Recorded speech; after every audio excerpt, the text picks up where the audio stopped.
Hai teman-teman, di video ini aku dan teman-teman akan menjelaskan ke kalian apa sih software itu dan apa saja hal-hal yang kita bisa tahu seputar software. Penasaran? Yuk kita langsung aja ke pembahasannya. Yang pertama, pengertian software. Software adalah data yang disimpan atau diprogram dan diformat secara digital dengan fungsi tertentu. Perangkat ini sendiri tidak memiliki bentuk fisik. Anda bisa mengoperasikannya lewat perangkat komputer. Untuk membuatannya sendiri, perangkat ini memerlukan bahasa pemrograman yang ditulis oleh seorang pemrogram atau orang ahli akan bidang tersebut. Selanjutnya, perangkat tersebut dikomplikasikan memakai aplikasi kompiler agar dapat menjadi kode yang bisa dikenali oleh mesin hardware atau perangkat keras. Yang dimaksud hardware atau perangkat keras di sini adalah personal komputer atau komputer itu sendiri. Software atau perangkat lunak menurut para ahli. Yang pertama ada Wiwit Siswotomo. Software adalah nyawa dari sebuah hardware atau komputer, karena tanpa adanya perangkat lunak, maka komputer hanya sebuah hardware yang mati dan tidak dapat digunakan. Yang kedua ada Roger S. Pressman pada tahun 2002. Software adalah sebuah perintah program dalam sebuah komputer yang apabila dieksekusi oleh usernya akan memberikan fungsi dan unjuk kerja seperti yang diharapkan oleh usernya. Dengan kata lain, perangkat lunak berfungsi untuk memberi perintah kepada komputer agar dapat berfungsi secara optimal sesuai dengan usernya. Yang ketiga ada Melvin Shafrizal Daulay pada tahun 2007. Software adalah suatu perangkat yang berfungsi sebagai pengatur aktivitas kerja komputer dan seluruh instruksi yang mengarah pada sistem komputer dan menjembatani interaksi antara user dengan komputer.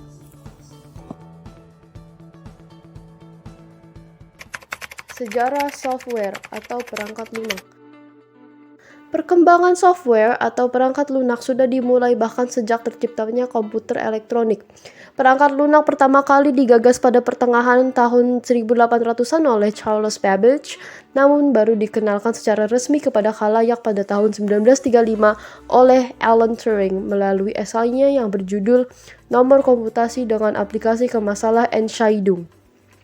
Alan Turing yang merupakan seorang ahli matematika merupakan orang pertama kali yang mencetuskan bahwa komputer dapat menjalankan beragam program dan dapat digunakan untuk berbagai keperluan. Selain itu, pada tahun 1930, Alan Turing juga menjadi penemu dari mesin Turing, yaitu sebuah alat yang dapat menjalankan serangkaian perintah. Sementara untuk kata software sendiri itu dicetuskan oleh John Tukey yang juga berprofesi sebagai ahli matematika pada tahun 1958. Dalam perkembangannya, perangkat lunak terbagi ke dalam 4 era, diantaranya 1. Era pemula. Perangkat lunak pertama kali muncul dalam bentuk sambungan-sambungan kabel ke antar bagian dalam komputer. Dulunya, perangkat lunak dan perangkat keras masih berada dalam satu kesatuan dan hanya digunakan untuk suatu tujuan tertentu. 2. Era stabil. Pada era ini, perangkat lunak sudah dapat digunakan untuk berbagai macam fungsi sehingga tidak dipakai oleh kalangan-kalangan peneliti dan akademi saja, namun juga industri dan perusahaan. Selain itu, pada masa ini juga mulai diterapkannya sistem basis data yang mampu memisahkan data dengan program. 3. Era mikro. Perkembangan perangkat lunak di era mikro dapat dilihat dari perbedaan software yang terbagi menjadi 2, yaitu perangkat lunak sistem yang menangani internal komputer dan perangkat lunak aplikasi yang dapat digunakan oleh pengguna secara langsung untuk sesuai kebutuhan dan tujuan tertentu. 4. Era modern. Selanjutnya, pada era modern, perkembangan perangkat lunak sudah berkembang menjadi sangat canggih dan modern. Di masa ini, perangkat lunak sudah mengenal input dalam bentuk suara maupun gambar, serta distribusinya ada yang berbayar dan ada pula yang gratis. Berikutnya, fungsi software. Sebenarnya tuh fungsi software udah sekilas dijelasin sama teman kita sebelumnya, tapi aku mau ngerinci lagi nih apa aja sih fungsi-fungsi dari perangkat lunak atau software ini. Yang pertama, perangkat lunak berfungsi sebagai kebutuhan dasar komputer agar dapat dioperasikan dengan baik. Kedua, berfungsi dalam mengatur hardware atau perangkat keras yang ada pada komputer. Dengan begitu, komputer yang digunakan dapat bekerja dengan baik sesuai pekerjaan apa yang dibutuhkan. Yang ketiga, perangkat lunak juga dapat digunakan sebagai penghubung antara beberapa perangkat lunak yang lain dengan hardware komputer. Keempat, berfungsi sebagai penerjemah perintah pada perangkat lunak lain yang ada dalam bahasa mesin. Dengan begitu, hardware pada komputer pun bisa mengerti dan menerimanya dengan baik. Dan yang terakhir, perangkat lunak juga dapat mengidentifikasi suatu program yang ada pada sebuah komputer. Selanjutnya, ada klasifikasi software berdasarkan jenisnya. Klasifikasi software ini dibagi menjadi 3 jenis. Yang pertama, sistem operasi atau operating system. Jenis perangkat lunak ini berguna untuk mengatur setiap perangkat keras atau hardware dengan CPU komputer. Sistem operasi ini juga berfungsi dalam menerjemahkan aktivitas serta mengatur seluruh proses yang terjadi dan diperintahkan oleh user pada CPU agar perintah dapat dikerjakan komputer dengan baik. Yang kedua, bahasa pemrograman atau programming language. Jenis perangkat lunak ini adalah bahasa asing yang digunakan dalam pembuatan sebuah program. Contohnya Java, HTML, PHP, dan masih banyak lagi.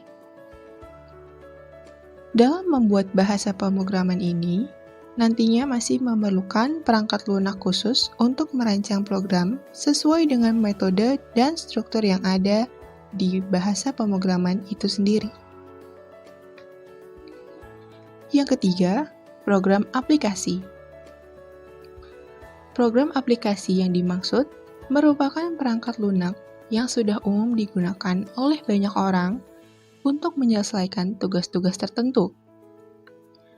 Contohnya seperti Excel, Microsoft Word, kalkulator, dan yang lainnya. Berdasarkan distribusinya. A.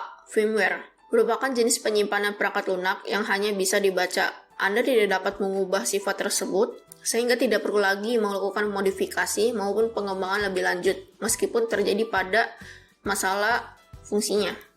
B. Freeware merupakan salah satu jenis software yang tidak memiliki batas waktu tertentu. Akan tetapi, kebanyakan software jenis ini memiliki fitur yang tidak bagus atau tidak begitu lengkap, sehingga penggunaannya pun kurang maksimal. C. Adware. Jenis perangkat lunak ini dapat diperoleh serta digunakan tanpa biaya. Akan tetapi, perangkat lunak ini masih menyediakan kompensasi dengan adanya iklan yang muncul pada perangkat komputer yang digunakan. D.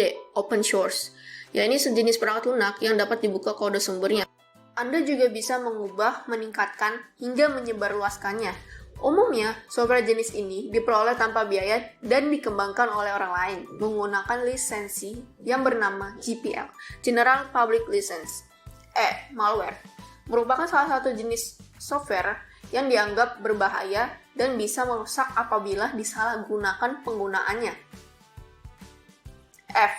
Shareware merupakan salah satu jenis perangkat lunak yang dapat digunakan untuk keperluan tertentu. Anda bisa menggunakan secara gratis.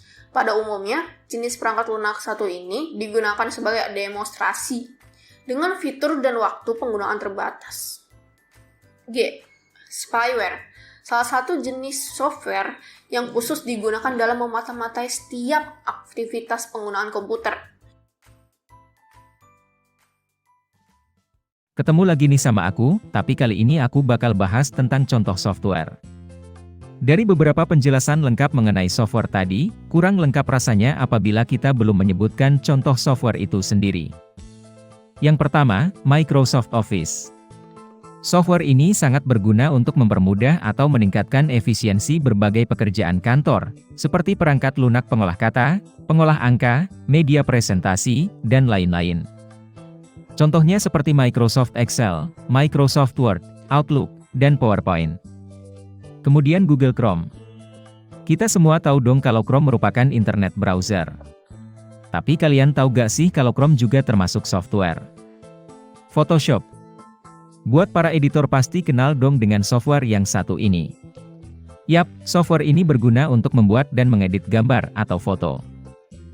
Dan yang terakhir, Filmora. Salah satu brand software video editing yang cocok untuk para pemula dan ramah device untuk laptop kentangmu yang gak kuat pakai Premiere Pro. Alhamdulillahirobbil alamin, akhirnya selesai juga.